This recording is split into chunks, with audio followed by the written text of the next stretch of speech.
Peu de temps après avoir mis en ligne le podcast intitulé « Vos désirs ne sont jamais les vôtres », on m'a posé une question fort intéressante. Pourquoi nous désirons toujours plus ? C'est vrai que dans le podcast en question, je ne développais pas ce point. Et réflexion faite, je crois que cela peut vous être très utile. Alors démarrons tout de suite par un exemple qui vous parlera à tous, celui d'Elon Musk. On peut dire ce qu'on en veut, Elon Musk a un parcours incroyable. Il n'a démarré par pas grand-chose et est devenu l'un des hommes les plus riches de la planète. C'est certain que dans une société capitaliste comme la nôtre, ça fait rêver. Mais Elon Musk, c'est avant tout un travailleur acharné. Il vit pour le travail. Mais quel est, selon vous, le moteur qui le pousse à tant d'acharnement ? Non, ce n'est pas le moteur d'une fusée de SpaceX. C'est le désir.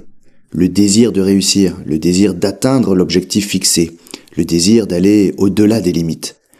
Pourtant, des objectifs, il en a réalisé beaucoup. À commencer par réaliser, commercialiser une voiture électrique autonome. Je ne sais pas si vous réalisez, mais il y a encore une dizaine d'années en arrière, c'était de la science-fiction que de l'imaginer. Aujourd'hui, le milliardaire est à la tête d'un empire et vise la colonisation de la planète Mars pour sauver l'humanité. Niveau mégalomanie, c'est plutôt pas mal là. Il est même allé faire un petit détour à la Maison Blanche pour s'initier dans la politique trumpiste. Mais où cet homme s'arrêtera ? N'a-t-il donc aucune limite ? Bon, le sujet n'est pas de traiter d'Elon Musk durant tout podcast, rassurez-vous, mais son exemple est nécessaire pour s'interroger si nous autres, hommes, dans nos désirs, avons une limite ou non. Qui n'a pas déjà entendu une phrase du type « L'humain veut toujours plus, c'est un éternel insatisfait. Il a l'argent, voilà qu'il veut le pouvoir. » Il faut pas un doctorat pour le voir. Pour explorer ce premier point, je vous propose de voir ce qu'en disait Platon, à travers Socrate, philosophe de la Grèce antique à ne plus présenter. Platon distinguait le sensible de l'intelligible.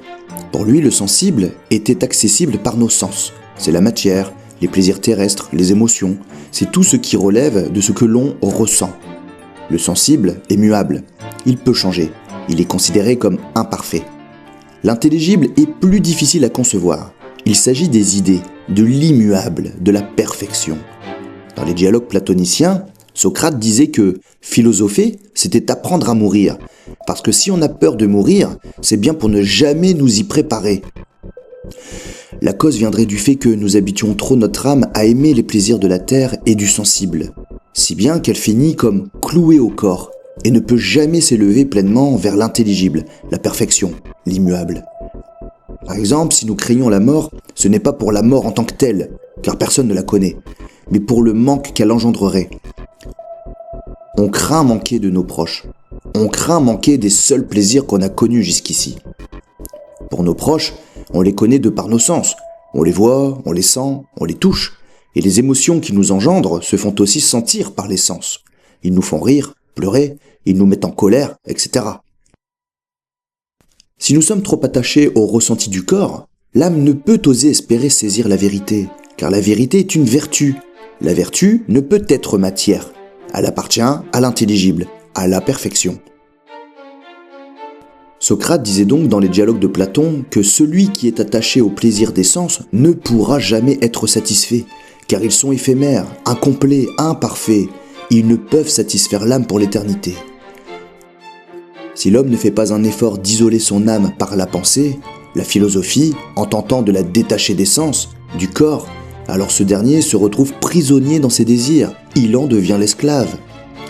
Donc la vérité en tant que telle ne se trouve pas dans le sensible nous trompe, il est un trompe-l'œil pour l'âme. Je vous donne un exemple plus parlant, pensez que la nature c'est bien, est un trompe-l'œil, car ce qu'on estime comme bien en regardant cette nature est forcément estimé par l'intermédiaire des sens, du sensible. Ce n'est donc pas ça le bien en soi. L'idée de nature est ce qui est bien, mais dès lors qu'elle devient matière, concrétisation sur terre, alors elle devient imparfaite puisqu'elle appartient au sensible. Pour faire encore plus simple, quitte à salir sa philosophie, l'idée de la nature est parfaite, immuable et fait partie du bien en soi. Mais la nature en elle-même, qui est matière, ne pourra jamais être aussi parfaite que l'idée. Dès qu'elle prend forme concrètement dans la matière, alors elle devient imparfaite. Platon pense donc que quiconque satisfait ses désirs par les choses sensibles ne peut espérer saisir le vrai bonheur en soi, car ce dernier ne se situe pas sur terre, mais dans l'intelligible. L'homme, qui ne philosophe pas, passera donc son temps à satisfaire des désirs sensibles, des désirs insatisfaisants, qu'il tentera tout de même de satisfaire par d'autres désirs, et ainsi de suite, sans fin, si bien que ce même homme cherchera toujours à désirer plus. Il y a probablement un rapprochement à faire avec la religion chrétienne.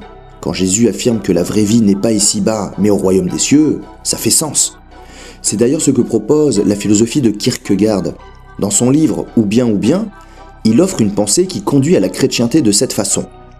Il part de l'homme esthète, c'est-à-dire celui qui aime le beau, les plaisirs, la mélancolie. Donc l'homme toujours dans le manque, pour progressivement aller vers un homme plus éthique et responsable, qui fait allégeance au mariage et à ses responsabilités, et qui évolue enfin pour embrasser pleinement la vie de religieux, où le manque est comblé par Dieu. Il y a là encore cette idée que le manque ne peut être comblé par la matière, que le bonheur appartient aux cieux, qu'il n'est pas tout à fait ici-bas. En somme, satisfaire ses désirs autrement que par la philosophie ou le rapport à Dieu semble ne pas pouvoir conduire au bonheur de l'individu. Spinoza a lui aussi énormément travaillé sur le désir. Et comme le dit une de ses citations les plus célèbres, « On ne désire pas une chose parce qu'elle est bonne pour nous, mais on la juge bonne parce qu'on la désire. » Qu'est-ce que cela signifie selon lui ? Eh bien que nous passons notre temps à obéir à nos désirs, et que si ce dernier n'est pas rationalisé, alors nous en devenons l'esclave. On commence déjà un peu plus à se rapprocher du mécanisme psychologique plutôt que métaphysique. Donnons maintenant un exemple concret pour appuyer ce que dit Spinoza. Imaginez que vous voyez un manteau magnifiquement beau en vitrine, mais hors de prix. Vous le convoitez, vous le désirez, il vous le faut, et encore plus parce qu'il semble, de par son prix, quelque peu inaccessible. Face à une telle dépense, vous allez vous rassurer, avec toutes sortes d'avantages discutables, que vous offrirez un tel manteau. Il est cher celui-ci, mais c'est de la qualité.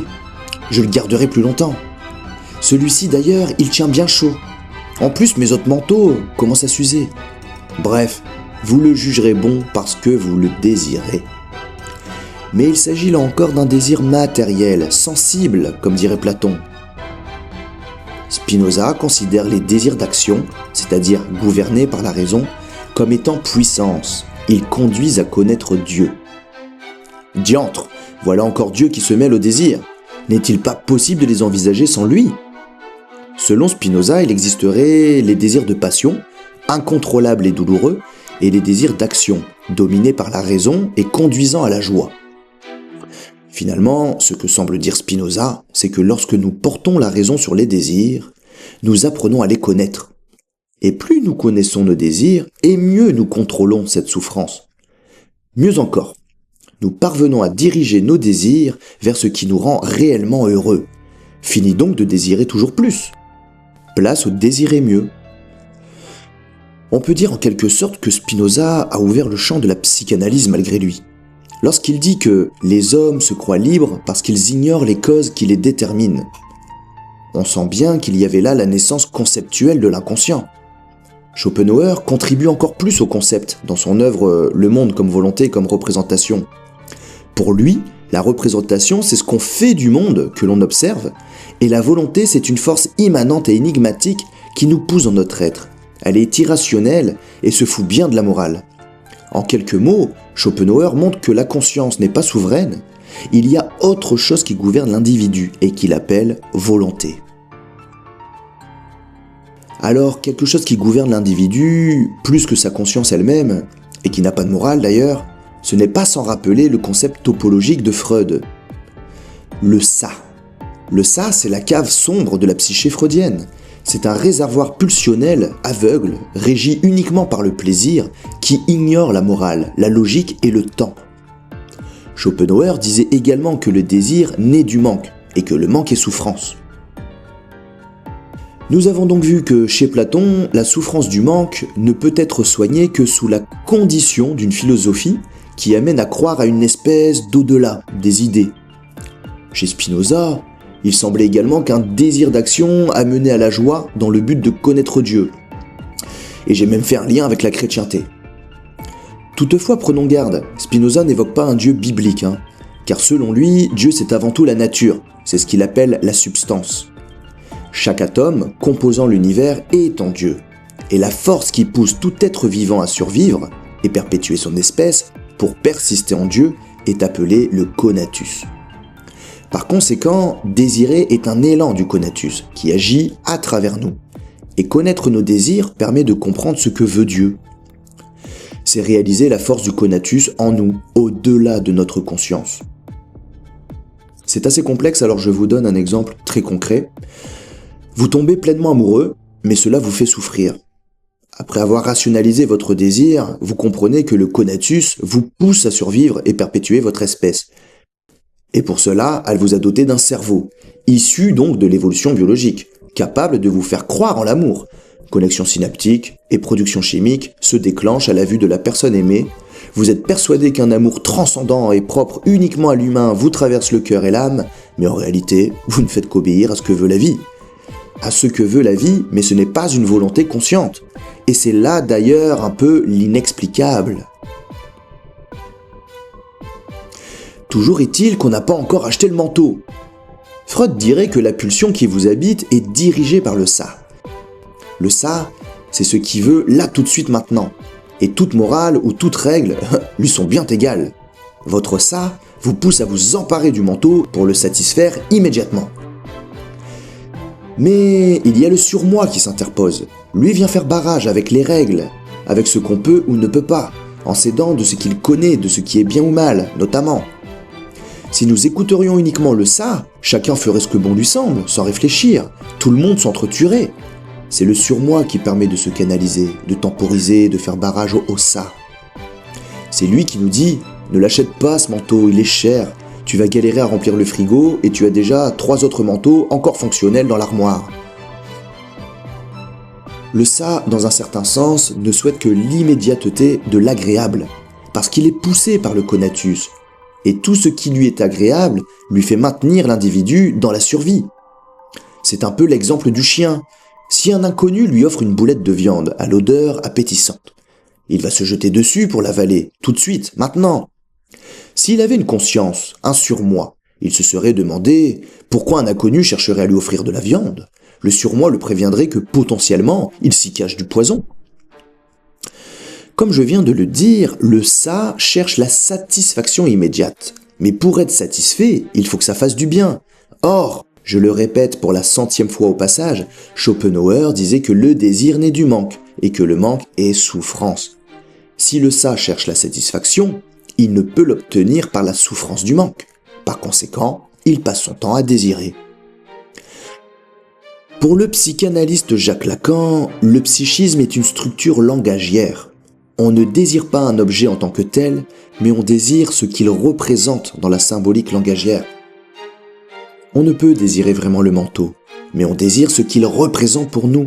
Le porter me rendra beau ou belle, il fait luxueux, il fait habillé, il fait original. Il y a pour Jacques Lacan le signifiant. C'est le son obtenu pour prononcer le mot manteau. Et il y a le signifié. Ce que le son représente pour nous. Comment on le décode. Par exemple, pour certains, et j'en ai été longtemps moi-même victime, le silence de l'autre peut être une source angoissante. Mais le silence est un signifiant. Il ne représente rien en soi. Il est ce qu'il est. Mais le signifié, lui, c'est l'angoisse. C'est la même chose avec le manque. Le manque est ce qu'il est. Mais nous passons notre temps à l'associer à la souffrance, à cette nécessité de le combler. Si on dissocie le signifiant du signifié, ça va déjà mieux. On réalise que le manque n'est pas méchant, il n'est pas grand-chose, il est là, il fait partie de la vie, qu'on le veuille ou non. Mais toute l'angoisse autour du manque, tout ce qu'on se monte dans la tête, c'est ça qui fait souffrir. Il en va d'ailleurs de même avec ce que l'on désire. Voyez par vous-même, on idéalise toujours ce qu'on désire. Et une fois obtenu, la déception se fait vite ressentir. Nulle chose au monde ne peut parvenir à satisfaire l'attente d'un idéal. L'objet en tête est toujours bien plus idéalisé que ce qu'il est dans la réalité. Beaucoup de jeunes femmes rêvent du prince charmant, mais toutes finiront déçues. L'idéal prince n'existe que dans l'imaginaire. La réalité crue ne peut que décevoir les attentes idéalisées. C'est peut-être là le seul point que je peux donner à Platon. le sensible ne peut oser espérer l'idéal des idées. Quel rapport donc avec la philosophie abordée juste avant ? Eh bien, Platon incite à contrôler les désirs du sensible. Spinoza propose de connaître ses désirs. Schopenhauer et Freud montrent qu'une force sous-jacente en nous échappe à la conscience. Et Jacques Lacan montre que le manque est là, qu'on doit faire avec lui, composer avec lui, et qu'il n'est rien. Il n'est uniquement ce qu'on en fait, et par ce qu'on en fait, il peut devenir le moteur du désir. Vous voyez la différence ? Là où le manque angoissant devait être comblé par la satisfaction des désirs, Lacan dit qu'on peut partir du manque comme matière à désirer. Et ça change tout. On ne fouille plus le manque, la souffrance. On part d'elle pour faire de nos désirs réellement les nôtres. L'avantage tout de même, c'est de présenter une psychanalyse en dehors de Dieu, car Dieu ne doit pas s'imposer à l'individu. Il se choisit par libre arbitre. La psychanalyse montre le fonctionnement du psyché humain comme l'on chercherait le fonctionnement social complexe du loup. Tout se produit dans le cerveau et nous étudions ces produits. Elle permet tout compte fait de responsabiliser l'individu face à ses désirs plutôt que de leur tourner le dos en espérant patiemment le royaume des cieux. Preuve que nous pouvons désirer, être conscients de nos désirs et de leurs enjeux sans en être l'esclave, comme le pensait Socrate. Toutefois, pour y parvenir, il faut penser, cogiter, réfléchir. Que ce soit par la philosophie ou par la psychanalyse, il semblerait que dans les deux cas, nous ayons pour objectif de soigner l'âme. Être conscient de ses désirs et de ses manques, c'est aussi prendre conscience du manque originel, peut-être le plus difficile à trouver finalement. Par exemple, l'amour puissant qu'offre la mère à son enfant est un amour que nul individu ne peut espérer retrouver au cours de sa vie. Face à ce manque qui fait souffrir, l'individu cherchera un amour de substitut, un amour qui substituera l'amour originel et idéalisé. Tout substitut ne pourra jamais satisfaire l'attente, il ne pourra que décevoir encore et toujours, ce qui poussera ce même individu à chercher toujours plus. Dans les derniers podcasts publiés, je parlais justement du désir de l'autre. Je montrais combien le désir est toujours celui de l'autre, qu'il ne vous appartenait pas souvent à vous. Je vous invite bien entendu à écouter ce podcast si ce n'est pas déjà fait. Et c'est là un parfait exemple des enjeux inconscients qui vous font souffrir. Vous pensez que, mais vous restez ancré dans la souffrance du manque. Une fois que vous connaissez vos désirs, leurs origines, leur manque originel, vous transformez la souffrance en création. Nietzsche détestait Platon, pour cette raison particulière d'ailleurs. Platon, c'était le disciple de Socrate, et c'est lui qui a écrit toutes les œuvres où l'on y découvre la philosophie socratique. Nietzsche prônait la vie, il disait qu'elle se situait ici et maintenant, et qu'il fallait devenir un surhomme par notre faculté à en jouir. Pas en jouir de façon frivole, mais jouir de la vie ici-bas tout de suite et maintenant pour devenir qui nous voulons réellement être, au-delà des frontières et des interdits moraux qui n'appartiennent finalement qu'à la religiosité. Or, dans les écrits de Platon, Socrate semble promettre une vie après la mort plus enjolivée que la vie terrestre elle-même, tout comme le christianisme. C'est cela que critique Nietzsche. Nous n'avons aucune certitude de tout cela, mais en attendant, c'est ici et maintenant que nous y vivons. Nous devons donc transcender notre être, et cela peut se produire par la création artistique, par exemple. Si la vie est souffrance, il est inutile de chercher à la fuir, à travers les divertissements infinis. Nous devons l'embrasser, et cesser d'espérer un hypothétique bonheur lointain, situé dans un monde incertain, chimérique. C'est là le parallèle avec la psychanalyse. Saisir la souffrance pour la modeler en jouissance, plutôt que de la fuir par la satisfaction de tous ses désirs. Elon Musk, aussi brillant et mégalo soit-il, n'a peut-être jamais trouvé son manque originel. Il accumule richesse, fusées, projets martiens, mais il reste l'esclave de cette logique, toujours plus. C'est exactement ce que Platon, Spinoza, Schopenhauer, Freud, Lacan ou Nietzsche nous enseignent à leur manière. Tant qu'on ne comprend pas ce qui nous pousse à désirer, on ne fait que remplir un puits sans fond. La vraie liberté n'est pas d'empiler des victoires ou des milliards, mais de transformer le manque en moteur de création, de cesser de vouloir plus et d'apprendre à désirer mieux.